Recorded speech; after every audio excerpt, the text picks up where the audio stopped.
If we look at the population of Nigeria, the large capacity of people here in the north, I don't think we are getting what is due us from the center, because we're... Hello and what's up, guys? In this video we are diving into something very serious, a major political move that could shake Nigeria ahead of the 2027 general elections, because right now the Northern Elders Forum says the North has been sidelined and shortchanged, and they are not keeping quiet anymore. They are planning a massive 2026 Unity Summit to take back control before the next elections. Now, what exactly is going on? Why are these Northern leaders suddenly raising alarm about being marginalized?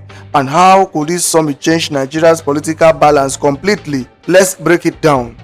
Ahead of the 2027 general elections, Northern political heavyweights are sending a clear message: enough is enough. At an expanded meeting in Abuja, the Northern Elders Forum and National Political Consultative Group announced a plan to unite the region under one strong political voice. The Director General of the Northern Elders Forum, Professor Doknan Sheni, did not mince words. He said the North, despite its population and influence, has been sidelined by the government at the center. Listen to his words carefully. He said, if we look at the population of Nigeria, the large capacity of people here in the North, I don't think we are getting what is due to us from the center, because we are going in silos. That statement alone set the tone for the meeting. Professor Sheni went on to say that the only way forward is unity. He said, if we collaborate as Northerners, we are going to get a bigger share, and that's why they are pushing for a Northern Unity Summit in early 2026, a gathering that could decide how the entire North votes, negotiate, and position itself ahead of 2027. But it is not just about politics. Professor Sheni warned that the North is under both internal and external threats. He said some people, even outside the region, maybe even outside Nigeria, are trying to destabilize the North by sponsoring terrorism, banditry, and economic sabotage. His question to the delegate was chilling: can we unite so that no other person outside the North will manipulate us? That question left the room silent, and for many watching, it raised even deeper questions. Who exactly is manipulating the North? And why now, just 2 years to the general election? As the 2027 elections draw closer, political realignments are already taking shape across Nigeria. But this new move by the Northern Elders Forum and the Consultative Group could change everything. They are not just calling for unity, they want to forge a single political front across the 19 northern states, involving traditional rulers, religious leaders, and top politicians. Their goal? To reawaken the spirit of inclusiveness once championed by the late Premier of Northern Nigeria, Sir Ahmadu Bello. This, they believe, will restore the region's lost strength and give them more bargaining power at the national level. But this raises a big question. If the North unites politically under one agenda, what happens to the rest of the country? Will Nigeria see another regional power bloc fighting for dominance, or will it lead to a deeper division? The answers aren't clear yet, but one thing is sure: the 2026 Northern Unity Summit will be one of the most watched political events in the coming year.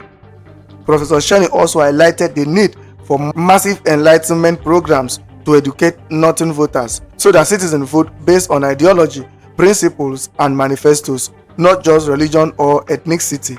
He said if the North is to prepare and unite for the 2027 election, there must be massive enlightenment programs among the electorate. That's a strong statement, especially in a country where religion and ethnicity have always shaped voting patterns. The Northern Elders believe unity will also help tackle deep-rooted problems: insecurity, unemployment, underdevelopment, and growing poverty across the region.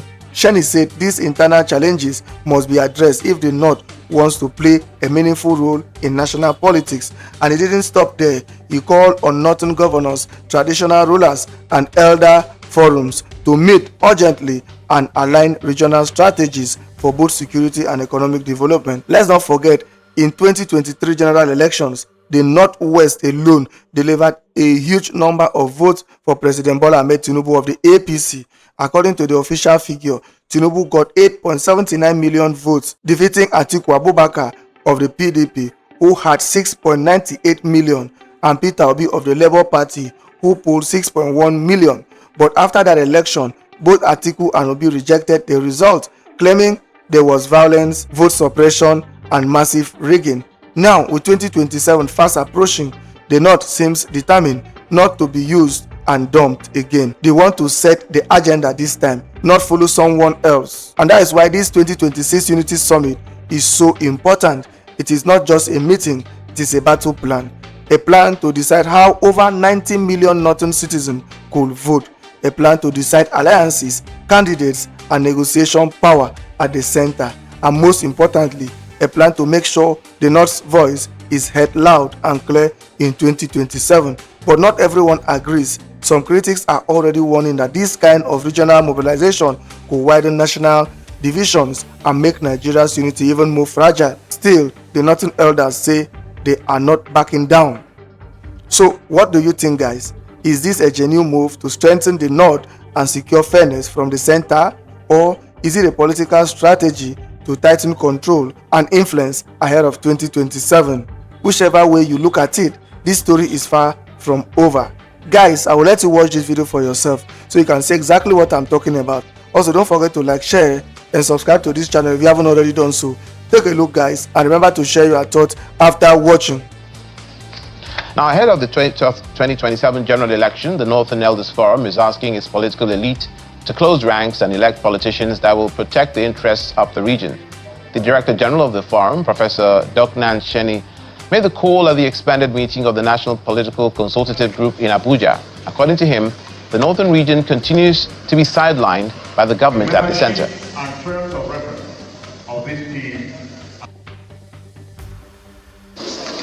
If we look at the population of Nigeria, the large capacity of people here in the north, I don't think we are getting what is due us from the center because we are going in silos. But if we collaborate as northerners, we are going to get a bigger share. And this is why it's important for us to unite. A united voice would strengthen the North's position in national dialogues. Now, if we want to unite, do we have time before 2027 to unite and also to develop the reasons for our unity and also implement them? Some of you know very well that there are people outside the country or outside our region, and I use region loosely here in terms of the north, that want to cause destabilization in the north. And they include sponsors of terrorism, sponsors of banditry, and economic sabotage. Can we unite so that no other person outside Arewa, outside the northern region, will manipulate us on any factors that they see is a fault line? At the same time, northern leaders are raising concerns about exclusion from key political appointments and governance outcomes under the current Tinubu administration. Well, we're going to break it all down, the choices of the region and what is at stake, politically speaking, against the backdrop of what's to come. We'll be speaking with Professor Tukur Muhammad Baba. He is the spokesperson of the Arewa Consultative Forum. Also to take part in the conversation will be Salisu Muhammad, the Deputy Director, Northern Elders Forum, who will be joining us virtually for tonight's conversation. Obviously, the past couple of weeks have been intense, to say the least, with all the political build-up towards what promises to be quite the showdown, not just on the APC side of the equation, but all the other fronts that are still emerging as the likely challenges for the top job in Aso Rock Villa. The ADC coalition is in the mix. The PDP, well, has been mentioned a couple of times over the past couple of weeks, especially following that bombshell from Professor Jerigana about the party's approach towards adopting or at least pulling back Peter Obi to consider working with the party as its flag bearer going into the election. And of course, what is at stake is the northern vote as well as their support. Where is it going? What is the North saying regarding its body language, especially from some of the key political allies as well as stakeholders making the headlines recently? Well, let's speak to Salisu Muhammad the Deputy Director General of the Northern Elders Forum, who is joining us virtually for tonight's conversation. Thank you, Moscali, for joining us on the program. Good evening. I want to start the conversation by asking you your personal opinion about the current political atmosphere. What do you make of it? Well, thank you very much for the opportunity to be with you on this very important program. The country is getting, into a very interesting political climate, in which mid-term period, of the administration is already characterized by intense, campaign and politicking. And there is a lot of worries regarding the very disturbing climate of muzzling the opposition in the country, in the sense in which very robust platform for contestation, which hitherto, used to characterize, the democratic contestation in the country, is now gradually eroding, in the sense in which the opposition are now experiencing serious castration and very, very persistent, crises that have more or less, crippled their capacity to be able to pose any viable alternative, to the existing ruling party, in the country. And this has polluted, the democratic atmosphere in such a manner that we are now beginning to see all kind of, cross-carpeting, and other forms of dissertations, from one party to another, in which people are desperately looking on how to position themselves for the next general election. This is very worrisome. Right. And if you look at the current trend right now, you talk about those defections, you talk about the different tactics all political players are adopting to get some sort of advantage over the other. Talk to me about what is at stake here for Nigeria especially. What do you think is at stake?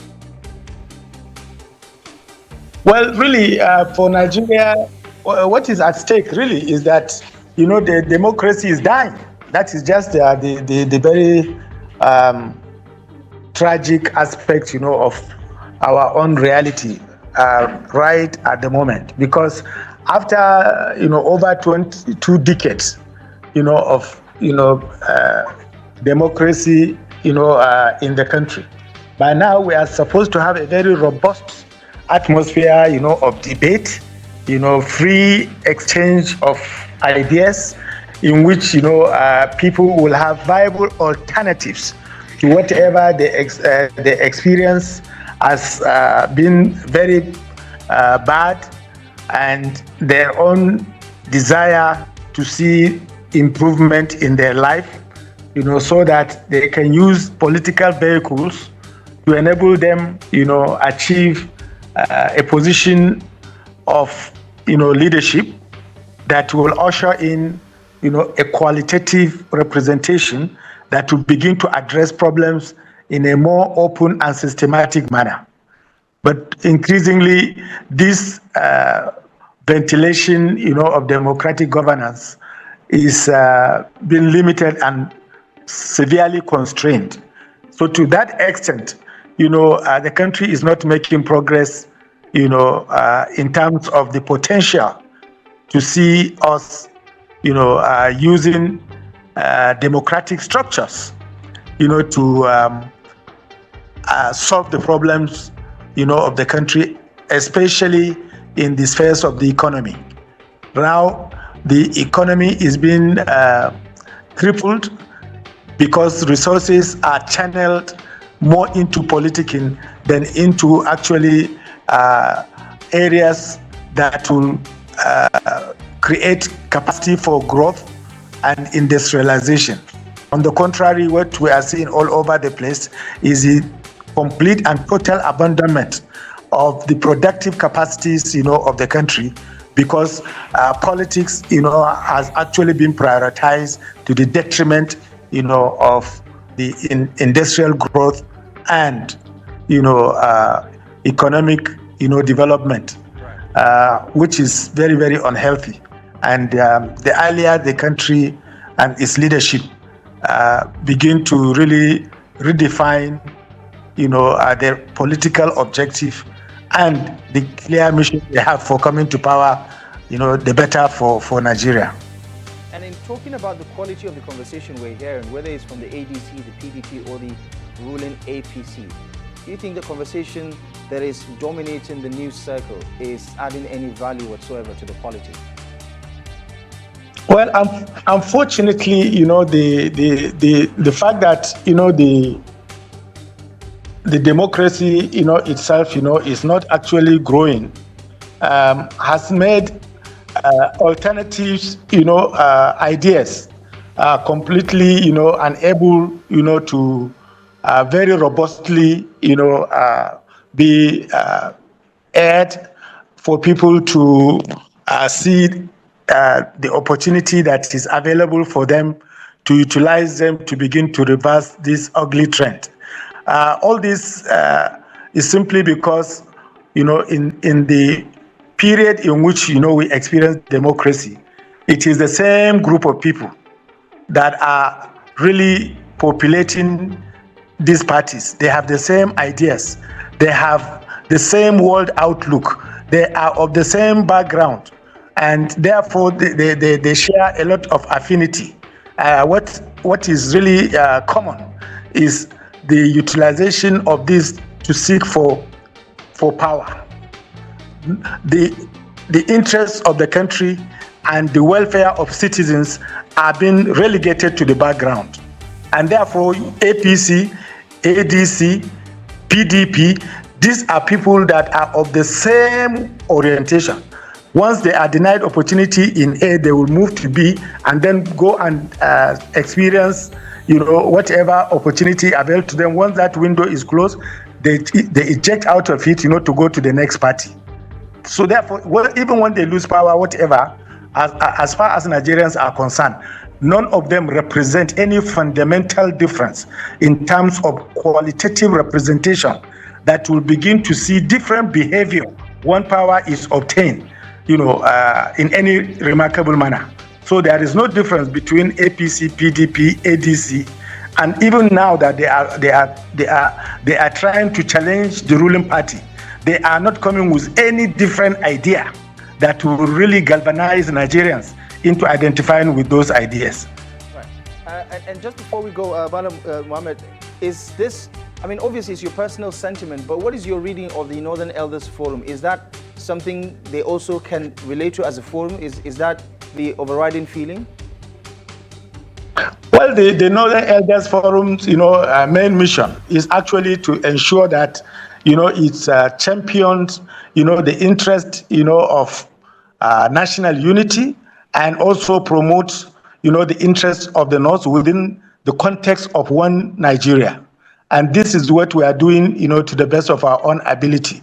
And the northern region is now riddled with a lot of, crisis of poverty, crisis of insecurity, crisis of children out of school, crisis in the healthcare and in every manifestation.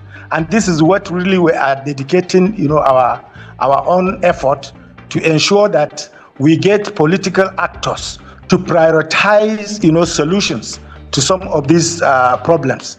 And in doing so, we are not limiting, our own activities only to the northern part of the country. We are also building bridges to other compatriots in the southern part of the country to see that those who have, a commitment to resolving these problems, build, a very strong network of linkages that will enable us work together, Nigerians who work in such a manner that will begin to experience, transformation of life, so that our factories will begin to work, our children will be active in schools and abandon, the streets. Our hospitals, will begin to experience renovation and transformation, in which they will be well equipped, and sick people will be going there, to be treated, in an affordable manner.